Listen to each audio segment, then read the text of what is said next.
Chapter 14. Every bird and bug in Birmingham stops and wonders. I know it was Sunday because I heard Joetta getting ready for Sunday school. The neighbors came and got her as soon as I got out of bed. I was standing in the doorway of the bedroom doing my morning scratches when she walked by. "Hi, Kenny. See you later." "Bye, Joey." She had on a fluffy white skirt, a regular blouse, and the little white gloves Grandma Sands had made her. I don't know why, but I said, "Joey?" She stopped. "Huh." I couldn't think why I called her name, so I just kind of threw out, "You look real pretty." She smiled and thanked me. She did look kind of pretty, too. She had on a lacy white hat and little lacy white socks, and her shiny, shiny black shoes. The people that came to get her saw me, and one of them said, "How come you ain't coming to Sunday school, young man?" I smiled and said, "I forgot to get up in time." Everybody in the house knew that was a lie, but no one seemed to care. I wondered if there was something wrong with me, because it was real easy for me to lie, even to a pack of religious people on Sunday morning. I had my cereal and went out into the backyard. It was too hot even this early in the morning, so I walked over to the giant magnolia tree and rested in the coolness of its shade. All of the energy was gone from me already. It had been a few days since I almost got snatched by the Whirlpool, and I still felt weak and tired all the time. Byron had made me promise not to tell anyone what had happened, so everybody thought I was just being lazy. I heard people waking up and moving around inside, but I was feeling too tired to go and speak to anyone. Mama stuck her head out of the back door and got ready to yell for me, but when she saw me plop down on the foot of the tree, she smiled. "Well, Kenneth, I thought you'd wandered off. How are you this morning?" "It was too hot to sleep." "Think you can last one more week?" "Well, isn't this better than winter up north?" "Quit teasing, Mama. You know it isn't. I wish I was back in our igloo in Flint." She laughed and the screen door closed behind her. I started going to sleep under the tree and thought I was dreaming when the noise came. I felt it more than I heard it. The giant old magnolia tree shook one time like something had given it a hard snatch by the roots. Then there was a sound like a far-off thunderstorm coming, except it only thundered one long time. It seemed like every animal and bird and bug in Birmingham stopped making noises for about 2 seconds. It seemed like everything that was alive stopped whatever it was doing and was wondering the same thing. What was that noise? Doors opened in the neighborhood and people came out and looked up in the sky, but there was nothing there. Not one cloud, nothing to give a clue to what the big hollow sound was. Nothing but bright, hot, stupid Alabama sun. Dad came to the back door in pajama pants and a t-shirt. "What was that? Was that back here?" I shook my head. He looked like a bell went off in his head and said, "Oh, Lord, where's Byron?" Byron poked his head out of the door, still in his underpants and still doing his morning scratches. "What?" he said. "I didn't do nothing. I was asleep. What was that bang?" Dad kept looking toward the sky and said, Must have been a sonic boom." He closed the screen door. If this had happened in Flint, I would have investigated to find out what it was, but that horrible sun had sucked all the curiosity out of me. I leaned back against the tree and closed my eyes. I don't know if I got to sleep or not, but Mama's scream made me jump nearly to the magnolia's top branch. I'd never heard Mama's voice sound so bad. I felt like I did that time I stuck a bobby pin in a wall socket. I ran to the door and into the house, and Bi almost knocked me over running back toward the bedroom. "What's wrong with Mama?" I asked. I looked in the living room, but Mama and Dad weren't there. I ran back to the bedroom, where Byron was trying to wrestle into a pair of pants. "Bi, what happened?" He got the pants up and said, "A guy just came by and said somebody dropped a bomb on Joey's church." And she was gone. exploding out of the front door, trying to zip up his pants at the same time he ran off the porch. Some of the time I wondered if something really was wrong with me. Byron just told me that someone had dropped a bomb on Joey's church, hadn't he? If that was true, why did I just stand there looking stupid? If that was true, why was I only thinking about how much trouble By was going to be in when they heard how loud he slammed the screen door, and asking myself why hadn't he put on his shoes? His socks wouldn't last 2 minutes on the Alabama mud. I ran out onto the porch and into the street. It looked like someone had set off a people magnet. It seemed like everyone in Birmingham was running down the street.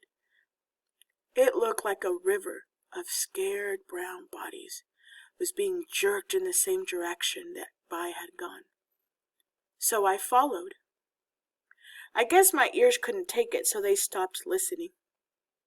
I could see people everywhere making their mouths go like they were screaming and pointing and yelling, but I didn't hear anything. I saw Mama and Dad and Byron holding on to each other, all three of them looking like they were crazy and trying to keep each other away from the pile of rocks that used to be the front of the church. Mama was so upset that she even forgot to cover the space in her front teeth. I couldn't hear her, but I bet $1 million she was shouting, "Why?" over and over, like a real nut. It looked like Dad's mouth was yelling, "Joetta!" I was kind of surprised no adult stopped me from walking right up to the church. I got right next to where the door used to be when the guy came out with the little girl in his arms. He had on the same thing Dad did, a t-shirt and pajama pants. But it looked like he had been painting with red paint. The little girl had on a blue dress and little blue frilly socks and black shiny shoes. I looked into the church and saw smoke and dust flying around like a tornado was in there. One light from the ceiling was still hanging down by a wire, flickering and swinging back and forth. And every once in a while I could see stuff inside. I could see a couple of grown-ups moving around looking lost, trying to pick up things. Then the smoke would cover them and the bulb would flicker out, and they'd disappear. I could see Bibles and coloring books thrown all over the place. Then they'd get covered by the smoke. I could see a shiny black shoe lying halfway underneath some concrete. Then it got covered with smoke. Then the light bulb flickered out again. I bent down to pull the shoe from under the concrete and tugged and pulled at it, but it felt like something was pulling it back. All the hair on my head jumped to attention. The light flickered back on, and the smoke cleared, and I could see that hanging on to the other end of the shoe was a giant gray hand with cold, hard, square fingers. Uh-oh. I looked up and saw a familiar guy, and before he got covered with smoke, he looked at me, and I saw he had big, square shoulders, and nothing where his face should have been. The Whirlpool. Oh, man. I gave the shoe one more hard tug, and it popped loose from a frilly white sock. I got real scared. I walked as slowly and as quietly as I could out of the church. Maybe if I moved quietly, he wouldn't come for me.